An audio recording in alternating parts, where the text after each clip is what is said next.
round 4.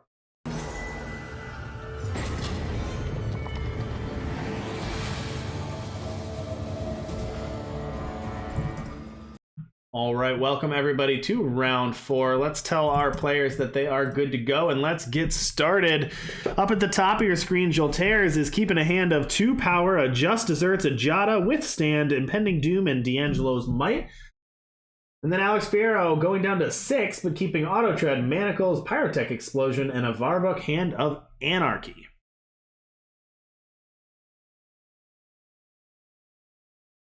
All right, it sounds like both these folks are going to get going pretty well here. All right, so AlexFiero going to be on the play here. Nobody hitting the early ground first, so we're just still setting up a little bit. Lay Siege the draw for AlexFiero. Not going to use that now, but it could come in down the line. So lots of lots of play and pass, your go going on here. I don't think this is quite the draw-go matchup, but it's the way these hands are playing out at least. Not quite. AlexFiero does have all the influence that they need, but not necessarily all the power that they need. So I'm sure that they still want to draw that 1 extra power, but for now they're able to play all their cards, no matter what they would like, short of the 4 drops.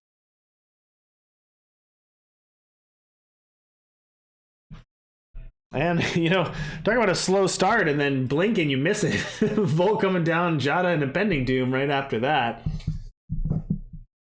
Yes, and almost certainly Alex knows what that stealth unit is and chooses to block it. jolterz making the judgment call that they would really like to ramp instead of keeping that Jada. Yeah. With open deck lists, it's a little bit easier to call those bluffs, but yeah. Here we go. Always important to keep an eye on your opponent's deck lists. How often do you do that? Do you have the deck list just open in one tab, or are you always glancing over it? Definitely, and I would recommend everybody do that. So with open deck lists, you definitely want to refer back to that deck list often. Force yourself to do it. It will really help analyze the lines that you have available to you.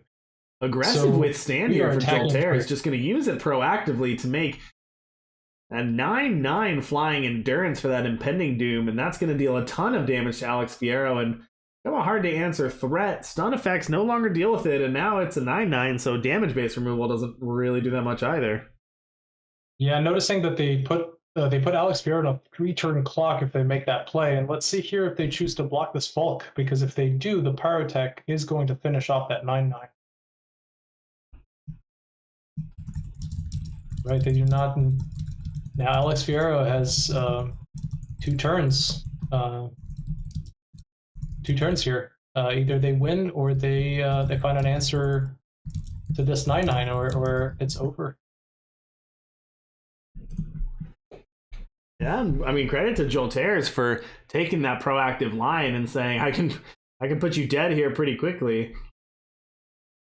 All right, AlexFiero realizing that and going all in, discarding a lot of cards that last turn, even though that Auto Tread just came down.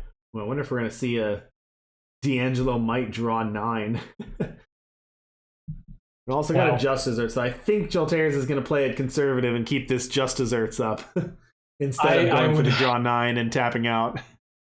Boy, I would hope so, but the greed is tempting, that is for sure. If somebody told me that I could draw 9 cards for 5 power, very, very tempting.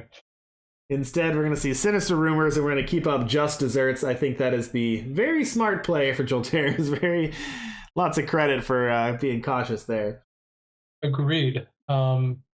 They do still have a chance, depending on how everything gets sequenced out. That the Vault can still get blocked here, and AlexFiero can choose to let the damage happen prior to playing Pyrotech. So if jolterz does not use Just Desserts, that there is still a chance that the Vault can trade for that 9/9. So let's see. I think that is the last hope here. AlexFiero going over that line right now, thinking about it.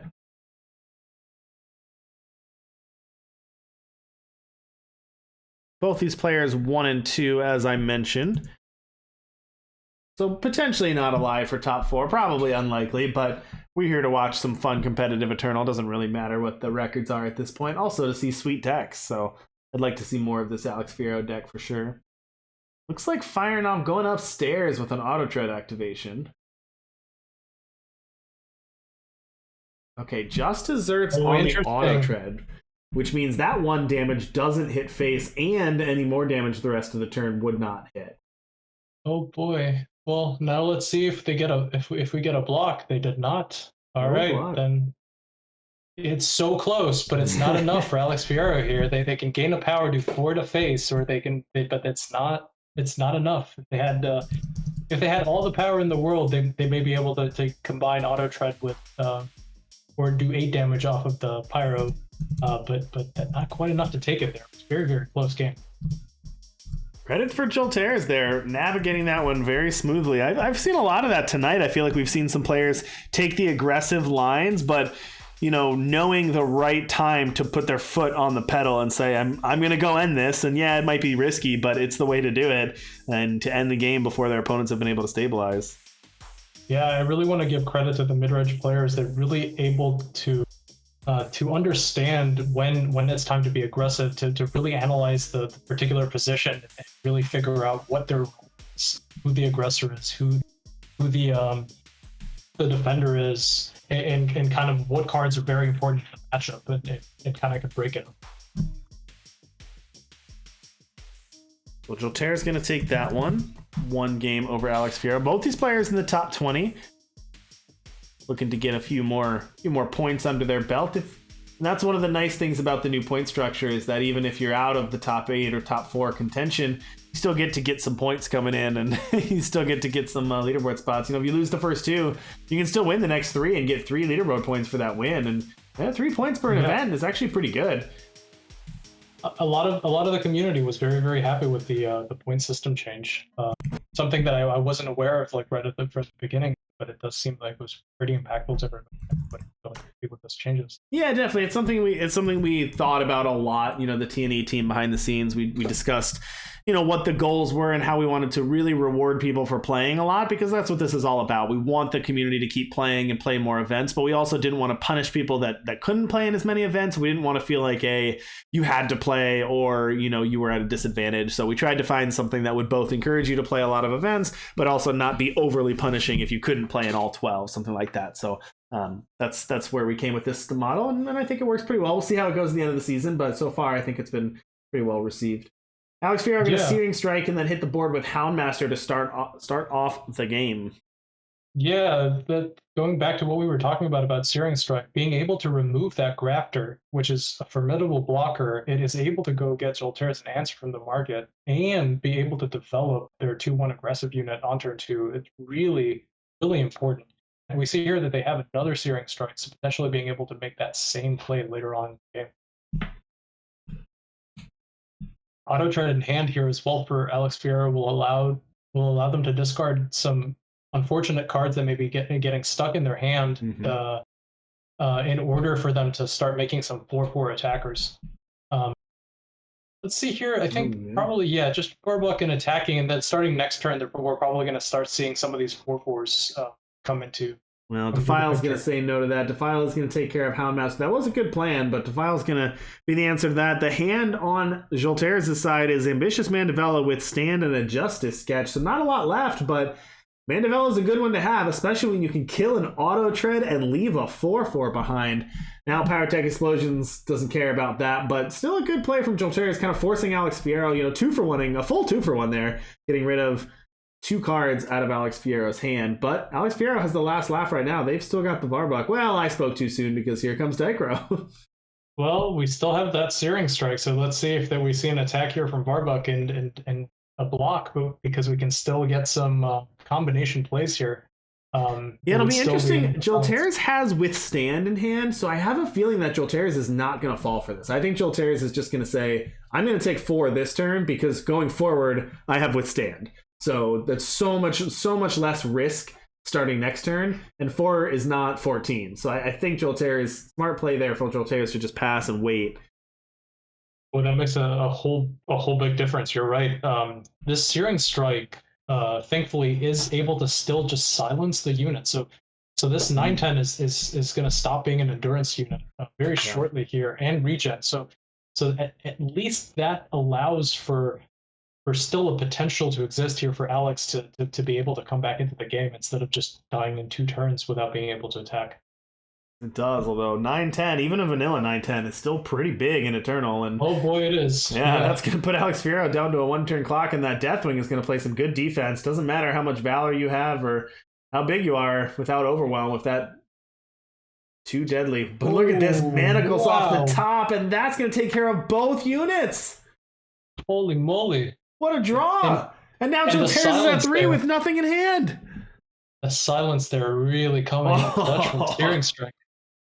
Really came in handy, you're right. And then Mandevilla the draw here for jolterz.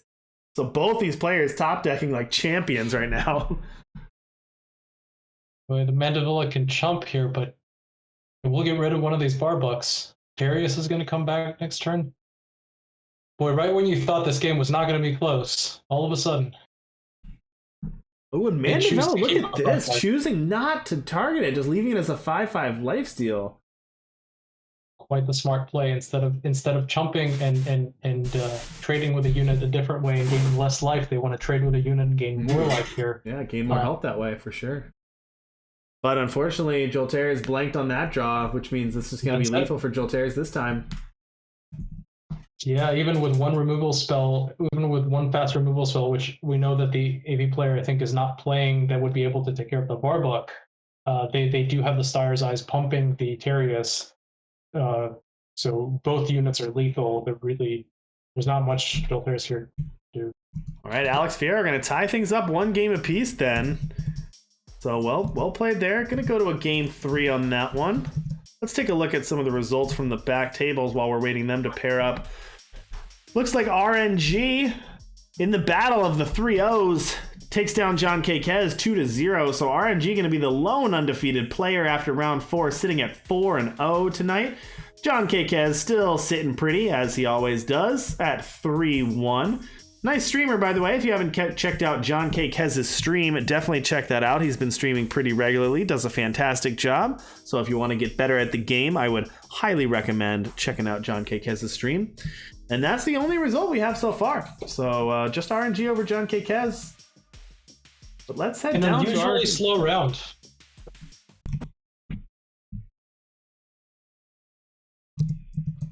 All right, here we go. Game 3, AlexFiero versus jolterz. What do you think of this keeper? Yeah, I don't think that Alex can keep this hand. It has some answers to units, but it really does not have any pressure. I expect them to throw that back and try again. They do. Styre's Eyes, a Valdruk, and a Lay Siege. On the other side of things, we're looking at a Defile, Just Desserts, Deathwing, and Moldermuck. So Archimport mid-range deck right there. Boy, what an impactful new card Styre's Eyes has been. I mean, more than I think any other card from this recent set release.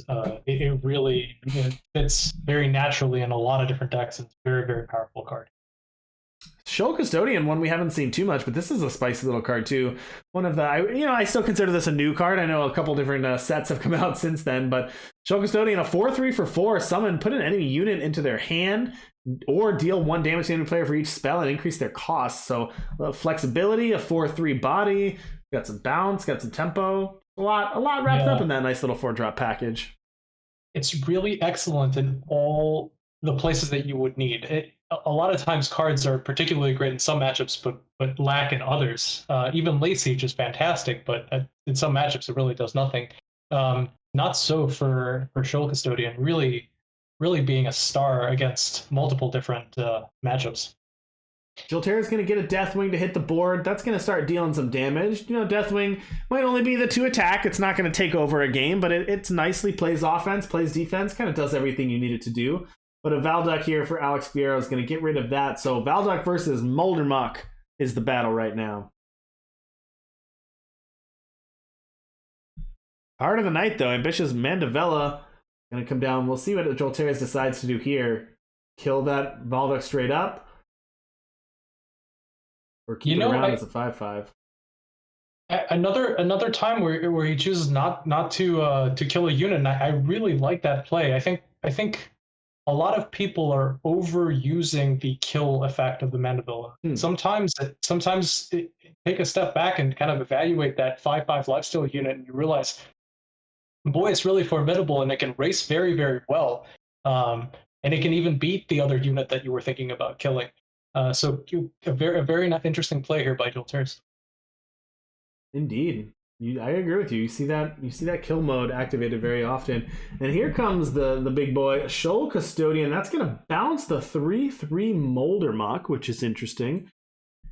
But yeah, look how well that 5/5 lifesteal matches up against AlexFiero's board right now. Now the Valduk has Valor, of course, but still nice little matchup here. Yeah, and AlexFiero not attacking here because they likely want to play their other Barblock and keep Lay Siege up next turn so that they can have a really good attack if the Mandeville was staying back. Unfortunately, jolterz is just going ahead and attacking with it, being aggressive, which is going to make this Lay Siege a little bit worse against it. The Molder Muck's going to come right back down. Just Desserts, Defile, and Sinister Rumors in hand for jolterz. So no more units, but got some disruption there. And here we see that Valduk and an attack here. So lots of damage coming through for AlexFiero, but we do know that jolterz has both a Defile and a Just Desserts in hand. Defile not quite killing anything yet, but the Just Desserts really able to get rid of one of these Barblocks. Although jolterz is at a very, very healthy life total here, courtesy of this 5/5 Mandeville attacking and not really caring about their life total. So they're able to take a lot of damage without really feeling the effects. Yeah, it's true. And that Lay Siege, because it prevents the damage, it's not just enemy damage, so it is going to basically counter that Just Desserts, essentially. And like you said, Defile not going to be able to hit because the units are too expensive, which is not always a good thing when units are too expensive, but it works out here, and yeah, works out well for AlexFiero. But 5/5 still bigger than everything on board. AlexFiero going to line up that double block, though. Boy, thank goodness that jolterz doesn't have an answer here for one of those units, because a 2-for-1 here would have been absolutely brutal. Yeah. Was aggressive for AlexFiero, but well played. And now jolterz is going to draw a unit back. We'll have to see if they're going for that Mandeville again. Seems like it. Yeah, makes sense. Get it right back. And if we saw it as a 5/5 prior, it's very likely that we're going to see it as a 5/5 again. Yeah, true. And realizing that likely next turn jolterz is just going to play another a 5/5 that they cannot kill with Barblock, they're just going to go ahead and get rid of this Argentport blueprint off of jolterz and get in for an attack. They got to take that life total down one way or another. They need to start catching up. And this is not a visual bug, right? That jolterz does in fact have. No, that actually is the visual bug. I'm sorry. So the two cards in hand are Defile and the Mandevilla that jolterz got back. So Defile and Mandevilla is all that's in hand for jolterz.